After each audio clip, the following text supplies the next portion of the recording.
नमस्कार दोस्तों, स्वागत है आपका। आज के दिन की सबसे बड़ी खबर है तदर्थ शिक्षक से संबंधित।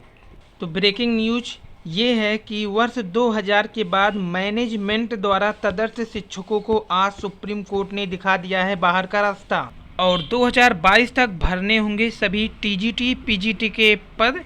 यानी सख्त आदेश है कि 2022 तक खाली हुए सभी पद भरने होंगे। आर्डर अपलोड होते ही ताज़ा जानकारी पूरी अपडेट मिल जाएगी, क्योंकि कल का फैसला है और आर्डर अभी अपलोड नहीं हुए हैं सुप्रीम कोर्ट के द्वारा।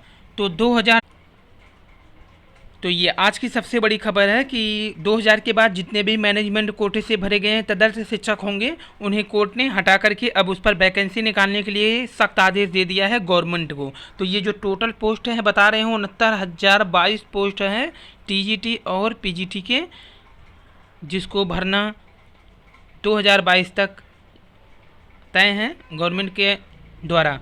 तो यहाँ पर जो सोर्स है सुप्रीम कोर्ट द्वारा है। आर्डर अपलोड हो रहे हैं, जैसे ही आर्डर अपलोड होगा और बाकी जानकारियाँ भी दी जाएंगी। और दूसरी खबर है रेलवे से। रेलवे रिक्रूटमेंट बोर्ड जल्द ही एनटीपीसी के तहत भर्ती के लिए आवेदन करने वालों के एडमिट कार्ड जारी कर सकता है। एक बार एडमिट कार्ड जारी होने के बाद साफ हो जाएगा कि एग्जाम कब और कहाँ होना है, क्योंकि आपको पता होगा कि आरआरबी के पिछले ट्रेड को देखें तो यह एग्जाम से केवल 4 दिन पहले ही एडमिट कार्ड जारी करता है।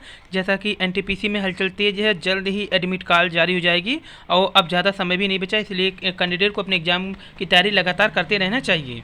तो RRB NTPC admit card exam date जल्द ही 2020 का लेटेस्ट अपडेट जारी हो सकता है 1 से 2 दिन। एडेड स्कूलों में पद न होने पर भी चहेतों के लिए नियुक्तियां हो रही हैं। 11 एडेड स्कूलों में 35 से ज़्यादा अनियमित नियुक्तियों को कर दिया गया है।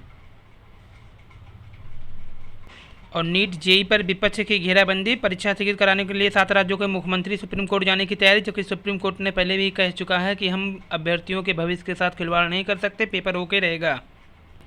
वहीं सीटीटी जो कि 2020 जिसको स्थगित कर दिया गया था, उसकी तिथि जल्दी ही नई घोषित हो सकती है। जेईई और नीट कराए जाने के बाद जल्द ही तैयारी में लगी हुई है सीबीएसई, और केंद्रीय पात्रता परीक्षा यानी सीटी की राह आसान हो चुकी है। अब जल्द ही इसकी डेट लग सकती है।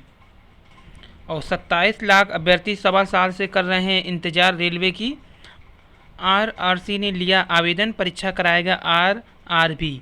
एनटीपीसी व ग्रुप डी की परीक्षा एक नज़र में देखें। रेलवे बोर्ड में एनटीपीसी में 4030 पद के लिए 18,11,361 आवेदन हुए हैं। रेलवे भर्ती प्रकोष्ठ में ग्रुप डी के लिए 4,730 पदों के लिए 9,11,082 आवेदन हुए हैं। ग्रुप डी में भर्ती प्रक्रिया पूरी होने के बाद उत्तर मध्य रेलवे में होनी है नियुक्ति। तो रेलवे में कुल 4,030 एनटीपीसी व 4,730 पदों के लिए ग्रुप डी की परीक्षा की अब तक तैयारी पूरी नहीं। और सेवानिवृत्त कर्मचारी की गरिमा कायम रखने को पेंशन जरूरी है, सुप्रीम कोर्ट का आदेश। कर्मचारी को 60 साल बाद भी पेंशन नहीं और इनको 5 साल में ही पेंशन क्यों, ये कहा है सरदार सिंह जोहल, जो कि जाएंगे सुप्रीम कोर्ट। वहीं मुफ्त विश्वविद्यालय में 12 साल बाद पीएचडी को हरी झंडी मिल चुकी है। उत्तर प्रदेश राजश्री टंडन मुफ्त विश्वविद्यालय से 12 साल बाद फिर से पीएचडी की जा सकेगी। राज्यपाल और कुलाधिपति आनंदीबेन पटेल ने कुलपति से चर्चा के बाद हरी झंडी दे दी है। कार्य परिषद से भी मंजूरी मिल गई है। सितंबर से प्रवेश प्रक्रिया शुरू हो जाएगी। वर्ष 2008 में विश्वविद्यालय अनुदान आयोग यूजीसी के पीएचडी संबंधित अध्यादेश की वजह से विश्वविद्यालय में प्रवेश बंद था। कुलपति प्रोफेसर कामेश्वर नाथ सिंह ने इसे शुरू कराने की पहल की। प्रस्ताव को कुलाधिपति तथा प्रदेश सरकार की अनुमति मिलने के बाद कार्य परिषद की बैठक में रखा जाएगा, जिस सर्वसम्मति से मंजूरी मिल गई है। नए शैक्षणिक सत्र में शिक्षा शास्त्र, राजनीतिक विज्ञान, इतिहास, कंप्यूटर विज्ञान, agriculture, health science, commerce, management, Hindi, Sanskrit और पत्रकारिता में पीएचडी की जा सकेगी। संस्थान के शिक्षक ही होंगे निदेशक। पूर्व में शोध निदेशक बाहरी होते थे, अतएव शोध भी बाहर कराए जाते थे। यहाँ शोधार्थियों को थीसिस जमा करनी होती थी, सिर्फ डिग्री अवार्ड होती थी। नए रेगुलेशन के तहत प्रवेश परीक्षा की मेरिट के आधार पर अब प्रवेश दिया जाएगा, यानी कि अब इंट्रेंस एग्जाम होंगे यहाँ पे। तो नहीं, मेरिट के आधार पे अब क्या होगा, प्रवेश दिया जाएगा। और मुफ्त विश्वविद्यालय के शिक्षक ही निदेशक होंगे। आरडीसी में तय होंगे शोध निदेशक। मुफ्त विश्वविद्यालय उन्हीं विषयों में पीएचडी कराएगा जिसमें शिक्षक होंगे। सबसे पहले शोध निदेशक का नाम स्कूल बोर्ड प्रस्तावित करेगा, फिर रिसर्च डिग्री कमेटी आरडीसी मोहर लगाएगी। आरडीसी में बाहरी विशेषज्ञ भी शामिल होंगे। इसके बाद एकेडमिक काउंसिलिंग और कार्य परिषद को मंजूरी मिलने पर संख्या के अनुसार विषयवार रिक्तियाँ निकाली जाएंगी। प्रोफेसर को 8, रीडर को 6, लेक्चरर को 4 लोगों को पीएचडी कराने की अनुमति होगी। यानी प्रोफेसर 8 लोगों को, रीडर 6 लोगों को, लेक्चरर 4 लोगों को पीएचडी करा सकते हैं। तो पीएचडी के लिए नए सत्र में आवेदन मांगे जाएंगे। आरडीसी की बैठक में शोध निदेशक तय होने के बाद आवेदन की प्रक्रिया शुरू हो जाएगी। प्री पीएचडी अनिवार्य। प्री पीएचडी से पहले आवेदक को इसके लिए परीक्षा में सफल होना पड़ेगा। इसके बाद मेरिट और निर्धारित आरक्षण के आधार पर रजिस्ट्रेशन होगा। शोध के 6 माह की प्री पीएचडी भी अनिवार्य होगी। तो मुफ्त विश्वविद्यालय में 12 साल बाद पीएचडी को हरी झंडी मिल गई है। वहीं खंड शिक्षा अधिकारी की प्रारंभिक परीक्षा पुनः कराए जाने की मांग उठ रही है। राष्ट्रीय बीएड संगठन मंच उत्तर प्रदेश ने विगत 16 अगस्त को यूपीएससी के खंड शिक्षा अधिकारी प्रारंभिक परीक्षा को पुनः कराए जाने की मांग की है तथा इस हेतु केंद्र सरकार मुख्यमंत्री और आयोग के अध्यक्ष को पत्र प्रेषित किया।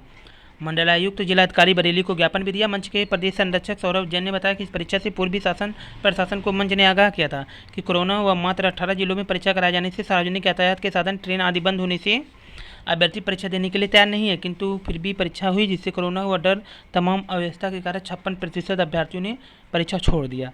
प्रदेश के महामंत्री प्रकाश शर्मा ने कहा कि जिन लोगों ने कोरोना हो गया था, उनके परिवार में इसका संकट था, वह परीक्षा नहीं दे पाए। जिनकी आयु इस परीक्षा को प्रारंभ निकल गई, वह अभी आगामी परीक्षा नहीं दे पाएंगे। इन दोनों के साथ पुनः परीक्षा न कराया जाना अन्याय होगा।